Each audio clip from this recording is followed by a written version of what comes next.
রাই ceremonial house বর্ধমানের শাঁখারীপুকুর এলাকায় বরফকলের ঠিক বিপরীতে। এখানে মধ্যবিত্ত থেকে শুরু করে সমস্ত মানুষের সাধ্যের মধ্যেই রয়েছে রাই সেরিমোনিয়াল হাউসের সুযোগ সুবিধা। এসি থেকে শুরু করে নন এসি যেমন চাইবেন তেমনই পাবেন। একেবারে সুসজ্জিত ও পরিষ্কার পরিচ্ছন্ন একটি সুন্দর অনুষ্ঠান বাড়ি। এখানে রয়েছে এসি, নন এসি, নটি রুম, রয়েছে আন্ডারগ্রাউন্ড গাড়ি পার্কিং এর সুবিধা। অতএব আপনাদের যে কোনো অনুষ্ঠানের জন্য আজই বুক করে ফেলুন রাই সেরিমোনিয়াল হাউস।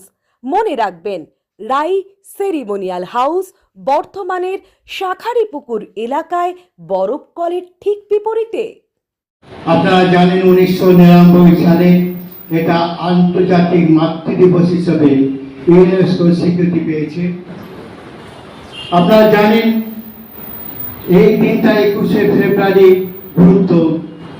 তাই সেই তৎকালীন ঢাকা বিশ্ববিদ্যালয়ের ছাত্ররা যখন আন্দোলনে মুখরিত হয়েছিল, আমাদের বাংলা ভাষা মোদের গরব মোদের আশা।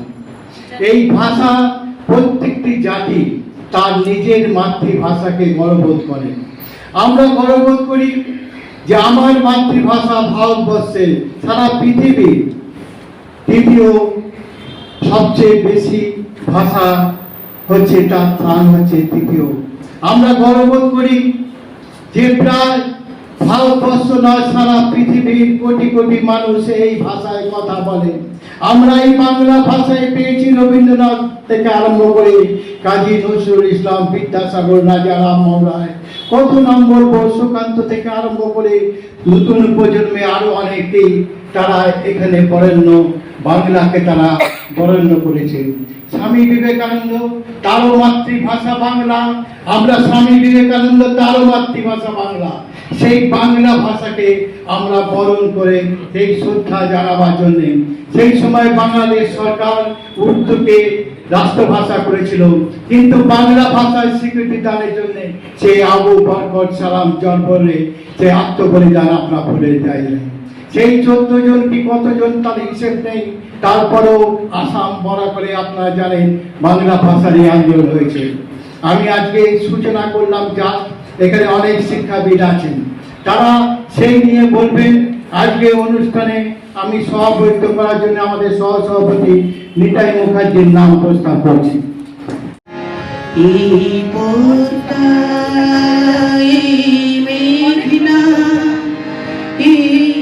যমুনা শুরু মানবী তটে, এই মধুমতি ধান সিঁড়ি নদীর তীরে, নিজেকে হারিয়ে যেন পায়ে ফিরে ফিরে, এই মধুমতি ধান সিঁড়ি নদীর তীরে, নিজেকে হারিয়ে যেন পায়ে ফিরে ফিরে, ধারা মাঝে সমুদ্রের বাড়ি, ধারা মাঝে সমুদ্রের বাড়ি। আমি বাংলায় গান গাই, আমি বাংলার গান গাই, আমি আমার আমিকে চিরদিন এই বাংলায় খুঁজে পাই। আমি বাংলায় দেখি স্বপ্ন, আমি বাংলায় বাঁধি সুর, আমি এই বাংলার মায়া ভরা পথে হেঁটেছি এতটা দূর। বাংলায় আমার জীবন আনন্দ, বাংলা প্রাণের সুর। আমি একবার দেখি, বারবার দেখি, দেখি বাংলার মুখ।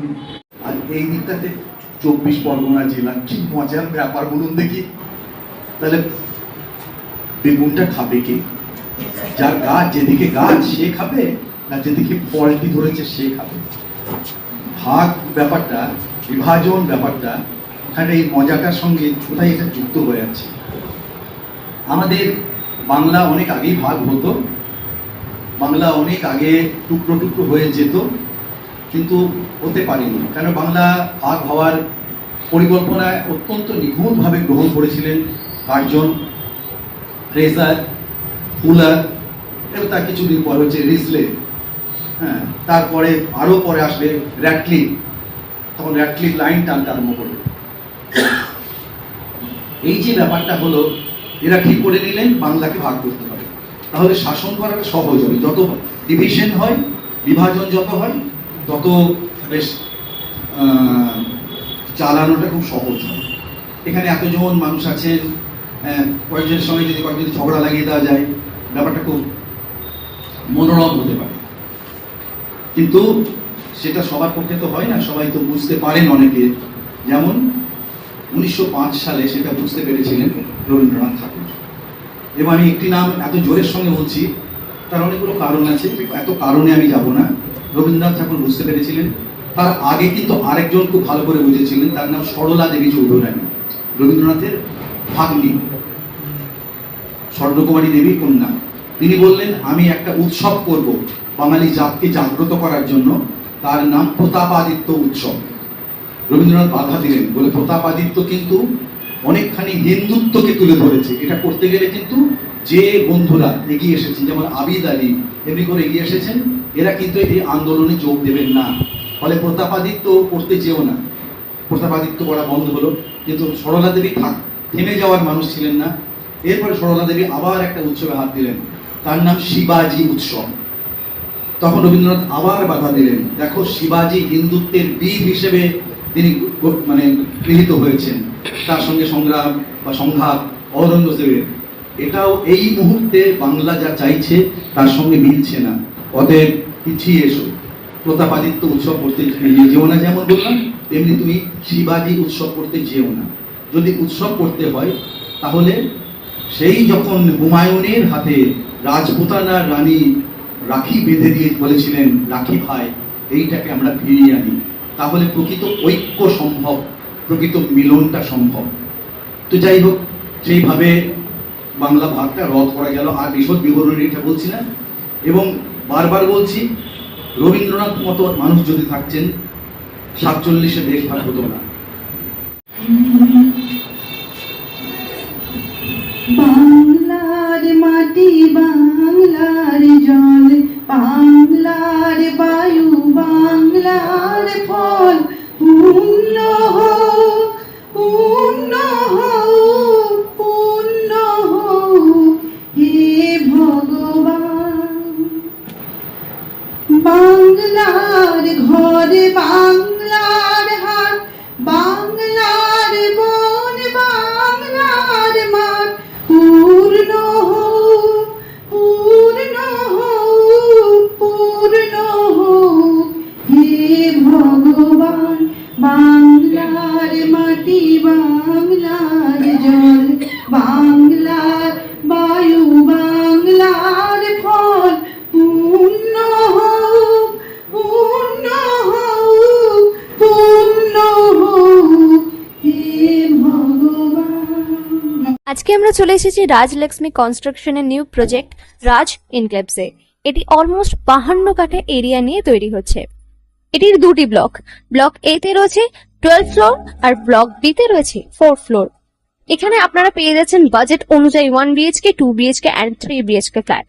এখানকার আকর্ষণীয় ব্যাপার হলো ফ্ল্যাটের গ্রাউন্ডে আপনারা পেয়ে যাচ্ছেন স্টাইল বাজার, আর সঙ্গে থাকছে বেসমেন্ট পার্কিং, ওপেন পার্কিং, আর রুফটপে পেয়ে যাচ্ছেন 10,000 স্কোয়ার ফিট এরিয়া জুড়ে এসি জিম, আড্ডা zone, AC community hall with kitchen, garden area. আর 24/7 আপনারা পেয়ে যাচ্ছেন CCTV security, water supply, power backup, common utilities, maintenance office, আরো কত কি। আর তাছাড়াও আপনারা পেয়ে যাচ্ছেন ব্লক বি তে সুইমিং পুল ফেসিলিটিস। বাইরে থেকে তো আপনারা অলমোস্ট সবই দেখলেন, এবার পালা আপনাদের একটা রুম ট্যুর দেওয়ার। এটা হলো 3 বিএইচকে, 1187 স্কোয়ার ফিট। এখানে আপনারা পেয়ে যাচ্ছেন 3টে বেডরুম।